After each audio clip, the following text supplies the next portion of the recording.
여러분, 예수님이 이 땅에 오신 이유는 우리의 죄를 씻고 용서하시어서 구원으로 인도하시기 위해서입니다. 우리가 모두 잘 알고 있는 사실입니다. 아니, 아는 데서 끝나지 않고 이것은 우리의 신앙입니다. 그리고 이 사실을 성경 한 구절로 정리하라면 바로 요한복음 3장 16절입니다. 하나님이 세상을 이처럼 사랑하사 독생자를 주셨으니 이는 그를 믿는 자마다 멸망하지 않고 영생을 얻게 하려 하심이라. 특히 이 요한복음 3장 16절 말씀은요, 동서양을 막론하고 모든 크리스찬들이 가장 좋아하는 그런 구절이라고 합니다. 그렇게 볼 때에 사람들의 그 마음속에는 구원에 대한 열망이 깊게 자리하고 있음을 알 수 있는 것입니다. 그래서 우리의 구원자이신 예수 그리스도를 생각하면 마음에 평화와 안식이 찾아옵니다. 예수 그 이름만으로도 충만한 기쁨을 느낄 때가 너무도 많다는 것입니다. 그런데 오늘 말씀에는 반전이 있습니다. 예수님이 이 세상에 오신 목적을 34절에서 분명히 밝히고 있는데 뭐라고 되어 있습니까? 내가 세상에 화평을 주러 온 줄로 생각하지 마라. 화평이 아니요 검을 주러 왔노라. 예수님이 이 세상에 오신 이유는 화평이 아니요 검을 주러 오셨다는 것입니다. 우리는 예수 그리스도가 오심으로 인하여서 정말 평화의 세상을 원하는데 예수님께서는 화평이 아니라 검을 주러 이 세상에 오셨다는 것입니다. 이것은 이사야의 말씀과도 대치되는 말씀입니다. 이사야 9장 6절을 보면요, 이런 구절이 있습니다. 이는 한 아기가 우리에게 낳고 한 아들을 우리에게 주신 바 되었는데 그의 이름은 기묘자라 모사라 전능하신 하나님이라 영존하시는 아버지라 평강의 왕이라 하실 것임이라. 여러분, 평강의 왕이라는 이 구절이 이사야서의 말씀 속에 분명히 있습니다. 여기서는 예수님을 평강의 왕이라고 했습니다.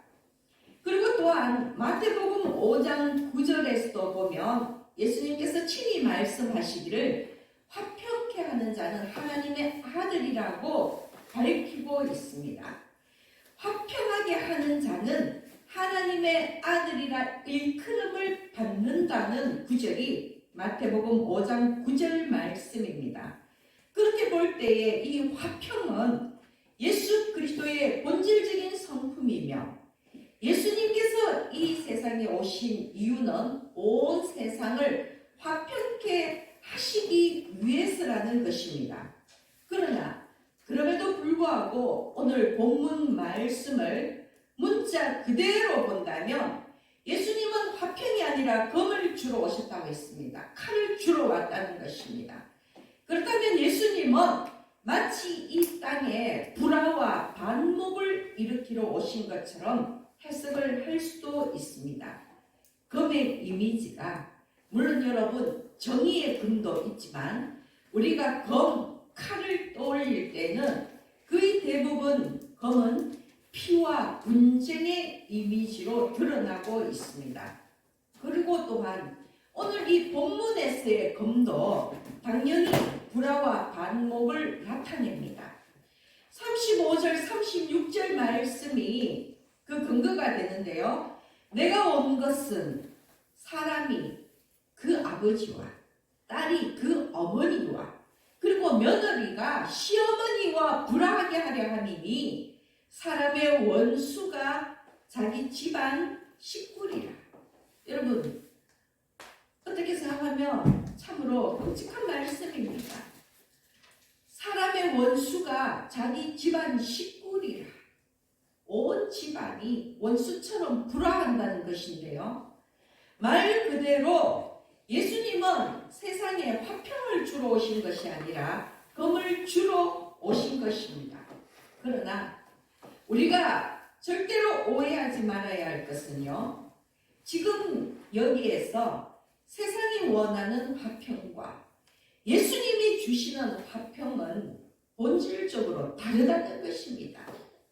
만약에 세상이 주시는 화평과 예수 그리스도가 주시는 화평이 똑같다면 예수님은 차라리 이 땅에 오지 아니하시는 게 좋았을 것입니다. 예수님의 오심으로 인하여서 온 세상이 불화한다면 예수님이 이 땅에 오신 의미가 어디에 있겠습니까? 그러나 분명한 것은 세상의 화평과 예수 그리스도가 주시는 화평은 다르다는 것입니다. 세상의 화평은요, 외적인 것입니다. 눈에 보이는 것입니다. 현상적으로 나타나는 가시적인 것입니다.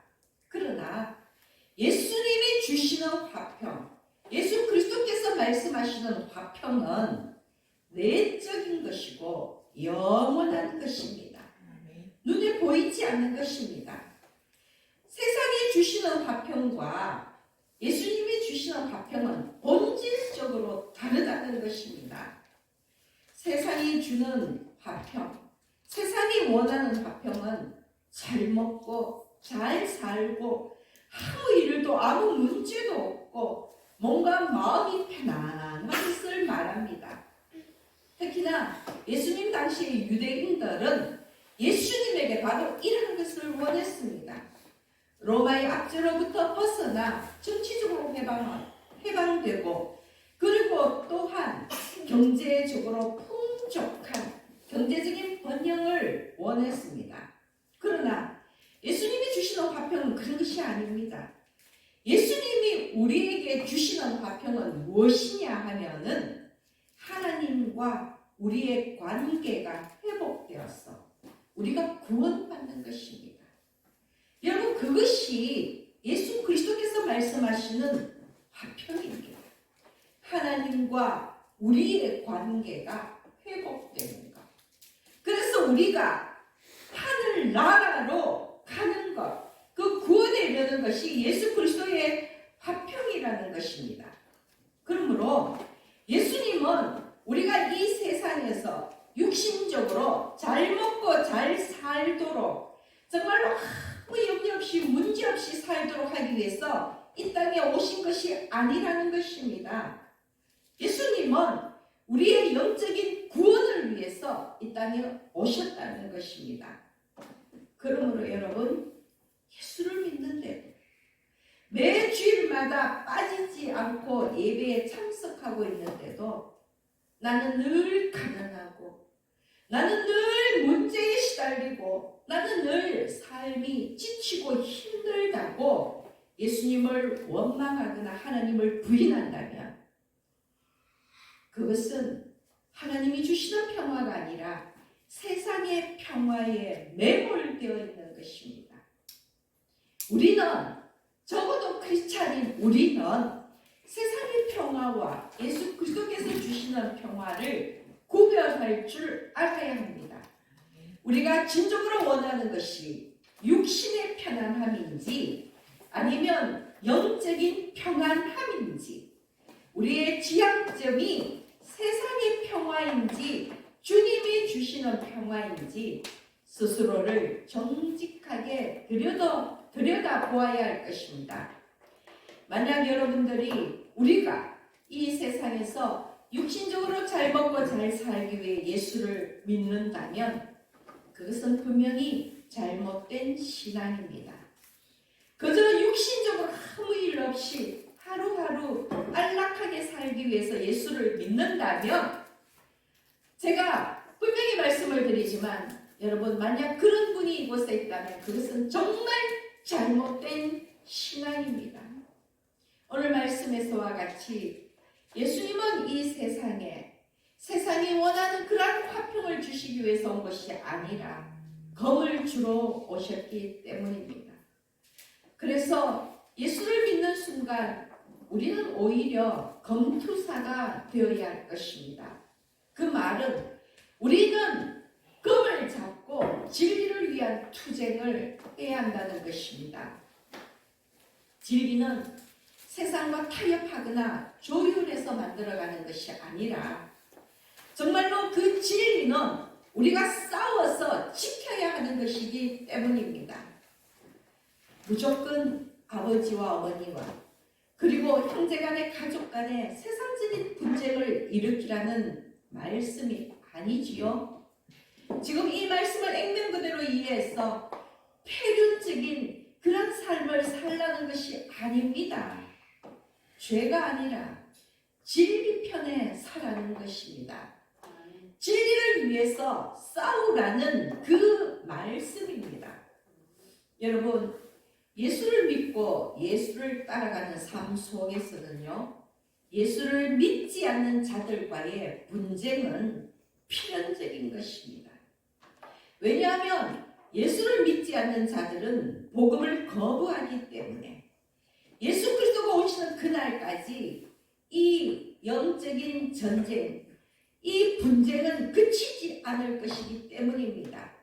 성도들과 그리고 악한 영의 세력과의 영적인 전쟁은 계속 될 수밖에 없는 것입니다.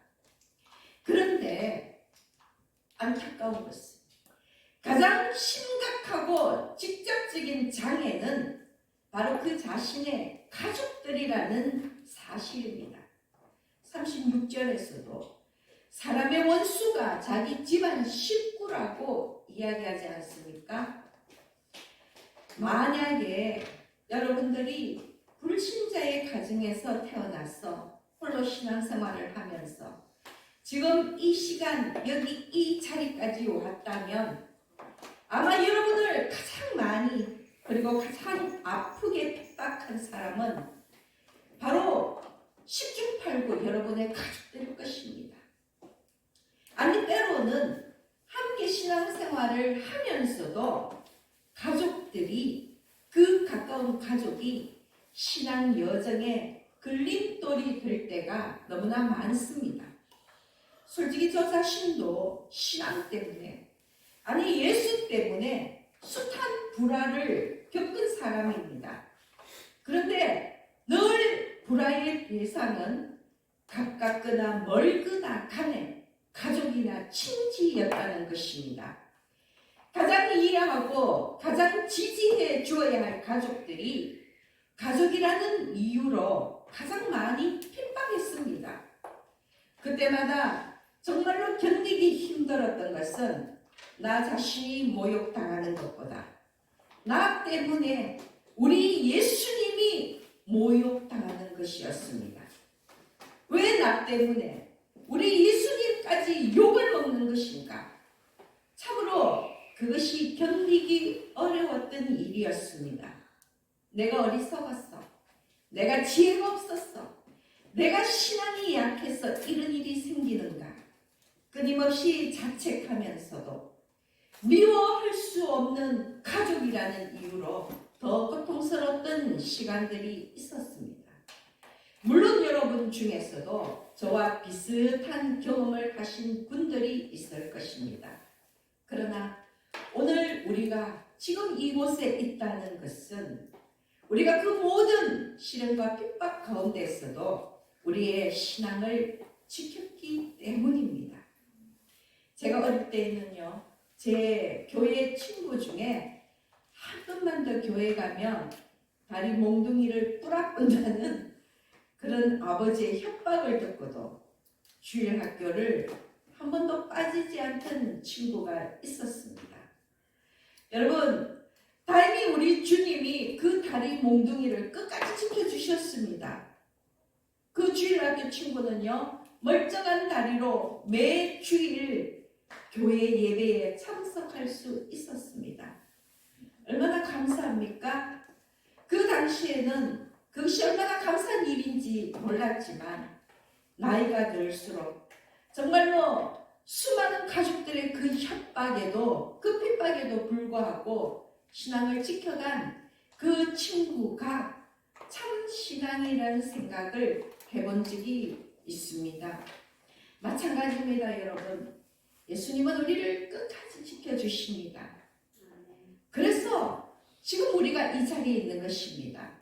우리가 그 증거입니다. 여러분이 어떤 압박에도 굴하지 않고 여러분의 믿음을 지켰기에 지금 이 자리에 있는 것입니다. 그래서 저는 이 평범해 보이는 예배의 자리가 여러분의 영육 간의 투쟁의 결과라는 것을, 여러분 승리의 결과라는 것을 확신합니다. 그래서 우리의 예배는 더없이 소중한 것입니다. 그런데 아마 우리의 여간이 열려서 볼 수 있다면요, 여러분 그 저마다의 어깨에는 커다란 십자가가 하나씩 들려져 있을 것입니다. 그것이 시당의 전리품과 같은 것이지만 결코 내려놓을 수 없는 십자가, 세월이 갈수록 오히려 더 무거워지는 십자가이지만 또 이 십자가가 우리가 지금 이 시간도 예수 그리스도를 따라가고 있다는 증거라는 것입니다. 왜냐하면 십자가를 지고 간다는 것은 아무나 할 수 있는 일이 아니기 때문입니다. 예수 그리스도를 따르기 위해서는 어떤 고난도 각오해야 하기 때문입니다. 철저한 자기 부인이 있어야 하기 때문입니다. 예수를 위해서는 목숨까지도 내어놓겠다는 각오가 있어야지만 질 수 있는 십자가라는 것입니다. 그래서 예수님도 분명히 말씀하십니다. 38절, 39절 말씀을 보면요, 또 자기 십자가를 지고 나를 따르지 않는 자도 내게 합당하지 아니하니라. 자기 목숨을 얻는 자는 잃을 것이요 나를 위하여 자기 목숨을 잃는 자는 얻으리라. 단순하게 얘기하면 예수 그리스도를 위하여 죽을 각오를 하고 그 죽음의 십자가를 지고 따라오라는 것입니다. 다시 말씀을 드리지만 십자가는 죽음을 상징합니다. 십자가를 진다는 것은 예수 그리스도를 위해서 스스로 고난의 길에 들어서는 것을 말합니다. 그래서 여러분, 세상의 화평을 구하는 자는 절대로 지고 갈 수 없는 것이 예수님의 십자가입니다. 예수님이 주시는 화평을 바라는 자만이 이 고난의 십자가를 칠 수 있는 것입니다. 그리고 예수님은 우리의 구원을 위해서, 하나님과 우리의 화목을 위해, 화평을 위해서 친히 십자가를 지셨습니다. 마태복음 7장 27절에서 31절을 보면요, 예수님은 자신이 매달릴 십자가를 친히 지고 골고다 언덕, 우리가 알고 있는 그 죽음의 현장으로 끌려가셨습니다. 그때 어떤 일이 있었습니까? 로마의 군병들은 예수님의 옷을 벗기고 홍포를 입히고요, 가시관을 엮어서 예수님의 머리 위에 씌웠습니다. 그리고 갈대를 예수님의 그 오른손에 들리고 예수님 앞에서 무릎을 꿇고서는 유대인의 왕이여 평안할지어다 하면서 예수님을 조롱했습니다. 예수님을 희롱했습니다. 그리고는 홍포를 벗기고 다시 예수님의 옷을 도로 입히고는 십자가에 못 박기 위해서 그 크고 무거운 십자가를 짊어지게 한 채 예수님을 끌고 갔다는 것입니다. 예수님은 로마의 법정에서 골고다 언덕까지 채찍에 맞아 상한 몸으로 십자가를 지고 갔습니다. 여러분, 우리가 알고 있는 예수님의 십자가는 조롱과 핍박의 십자가요, 죽음의 십자가였습니다. 그러나 결국 그 십자가를 지심으로 인해서 예수님은 다시 사셨고 우리가 살았습니다. 영원한 사망에서 영원한 생명으로 돌이킬 수 있었던 것입니다. 예수님이 친히 죽음의 십자가를 지셨기 때문에 우리는 생명을 얻은 것입니다.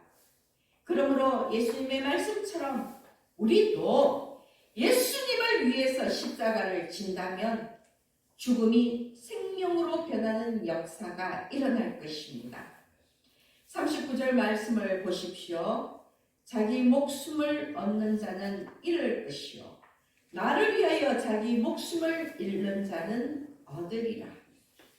예수 그리스도를 위해서 고난의 십자가를 기꺼이 짊어지고 가는 것이 바로 내가 사는 것입니다.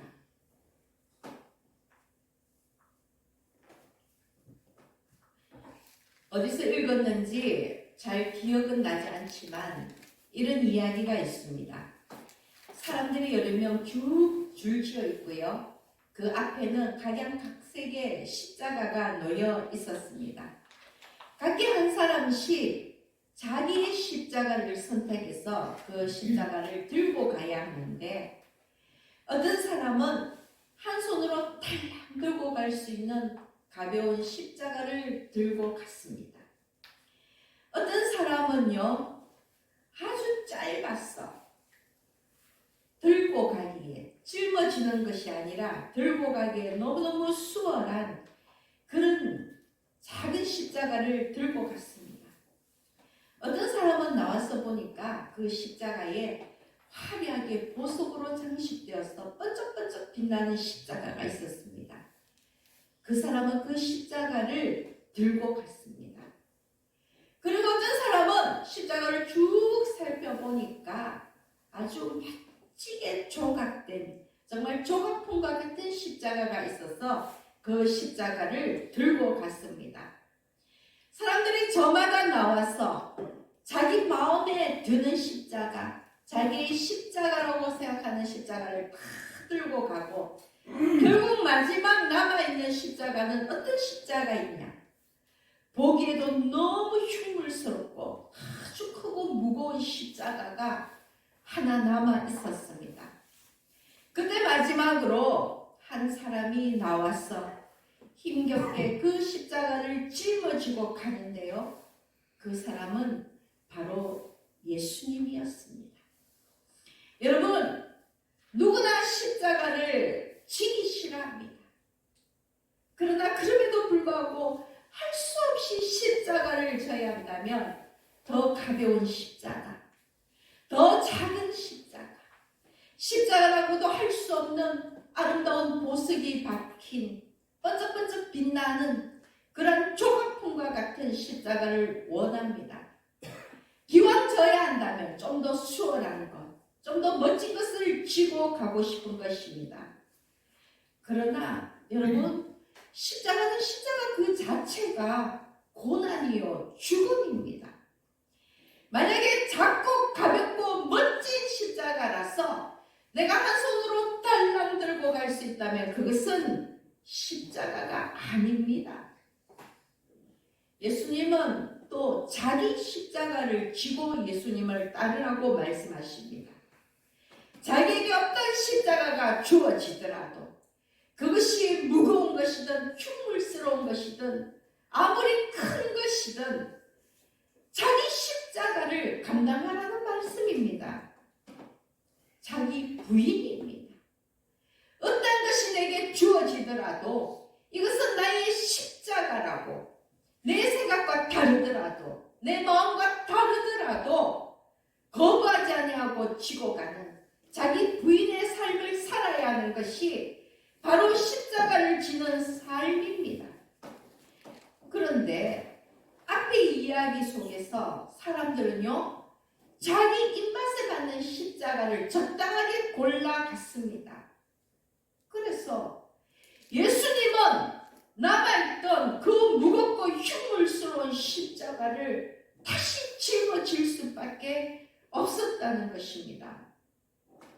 그러나 여러분, 우리 모두가 외면했던, 이야기 속에 사람들이 외면했던 그 십자가, 예수님이 다시 짊어져야만 했던 그 흉물스럽고 무거웠던 그 십자가가 바로 나의 십자가라는 것을 깨달으시기 바랍니다.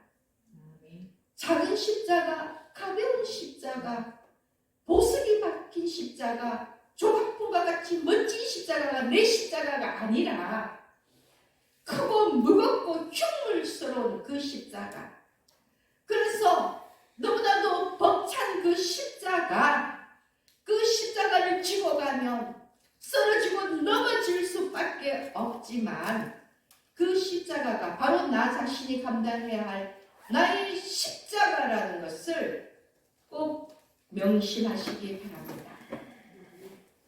우리가 감당해야 되는 십자가는 십자가 목걸이, 십자가 가락지, 그리고 교회당에 높이 솟아오른 그런 십자가, 장식품이나 상징물과 같은 그런 십자가가 아니라는 것입니다.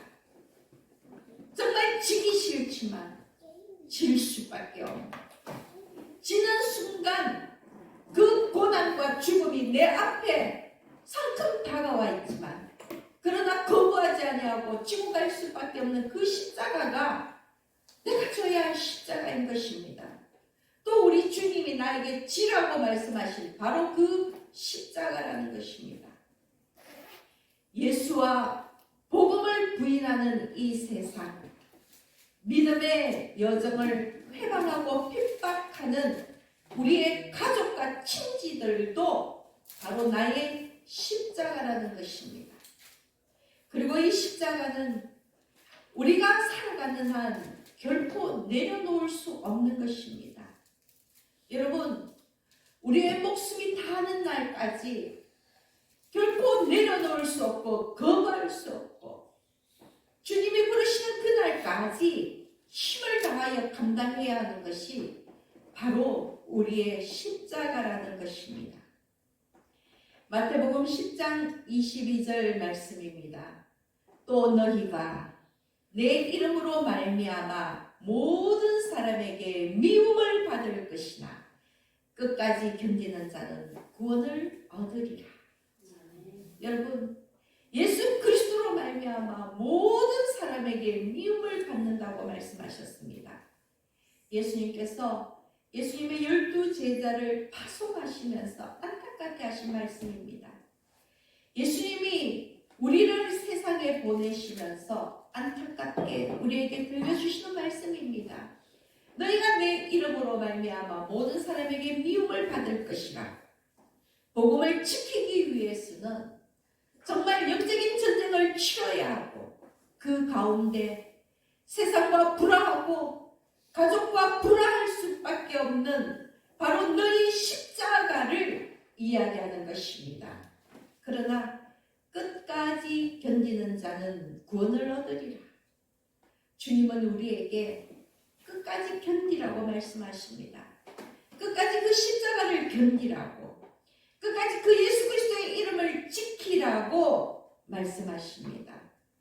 여러분, 예수님이 오늘 우리에게 들려주는 이 말씀처럼 끝까지 견디는 여러분 되시기를 예수님의 이름으로 축복합니다. 아멘. 이 땅 위에 하나님의 나라가 완성되기까지, 그리고 성도와 악한 영의 그 세력 간에 끊임없는 영적 전쟁이 계속될 수밖에 없을 것입니다.